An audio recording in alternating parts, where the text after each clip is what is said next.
নমস্কার বন্ধুরা, চলে এলাম আজকে নতুন একটা রান্না নিয়ে। এই যে মাছ কিনে এনেছিলাম, পোনা মাছ কচু আলু পালং শাক রান্না করব। কড়াইতে দিয়ে দিলাম তেল। আমার কাছে সরিষার তেল নেই, তাই আমি সাদা তেল দিয়ে করছি। আপনারা চাইলে সরিষার তেল দিয়েও করতে পারেন, কোনো অসুবিধা নেই। তেলটা গরম হোক, তারপর আমি মাছগুলো ভেজে নেবো। তেল গরম হয়ে গেছে, আমি মাছগুলো ভেজে নিচ্ছি।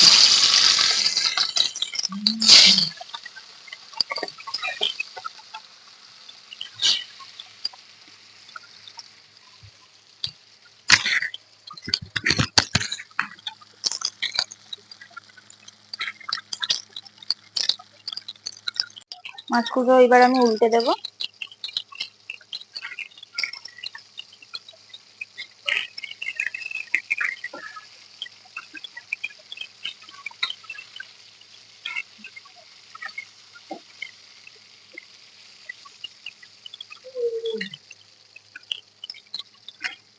মাছ ভালো করে ভাজা হয়ে গেছে, এবার আমি তুলে নিচ্ছি।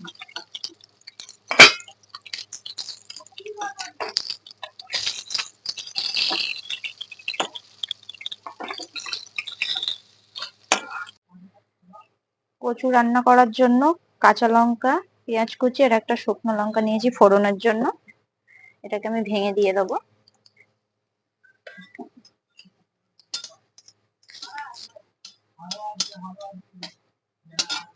এইবার ফোড়নে দিয়ে দিচ্ছি পাঁচ ফোড়ন,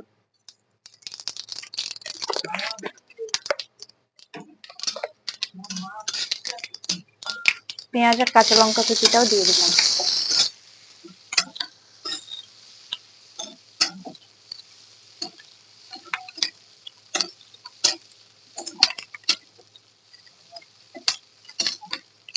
অনেকে রসুন দিয়েও খায়, কিন্তু আমি পালং শাক দিয়ে যেহেতু বানাচ্ছি, সেই জন্য রসুনটা দিলাম না।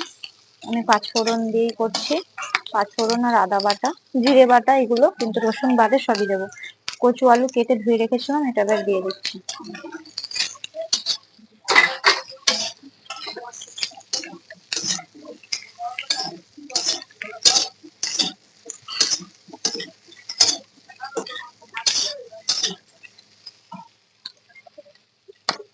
এবার পরিমাণ মতো লবণ দিয়ে দেবো।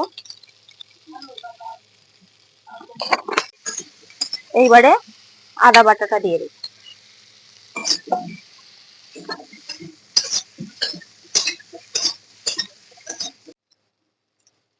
এবার একে একে গুঁড়ো মশলাগুলো দিয়ে দিচ্ছি। প্রথমে দিলাম হলুদ গুঁড়ো, আর দেবো একটু জিরের গুঁড়ো।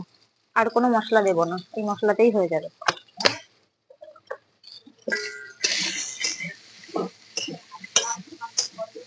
এই রান্নাটা দেখতে সাদামাটা হলেও কি হবে, এই রান্নাটা খেতে খুব ভালো হয়। এইবার দিয়ে দেবো পালং শাক, আমি আগে থেকে কেটে রেখে ধুয়ে রেখেছিলাম।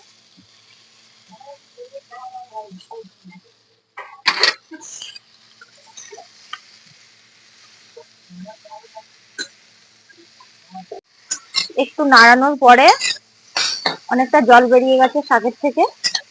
এইবার আমি কষানো হয়ে গেছে, এবার আমি জল দিয়ে দেবো মতো।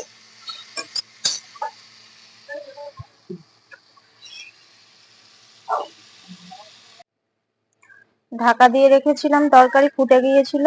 এবার দেখবো কেমন কি হলো। কচু সেদ্ধ হয়ে গেছে, আর একটু ফুটিয়ে নেবো, নিয়ে তারপরে মাছ দিয়ে দেবো। আমি আর একটু সময় ঢাকা দিয়ে রাখবো।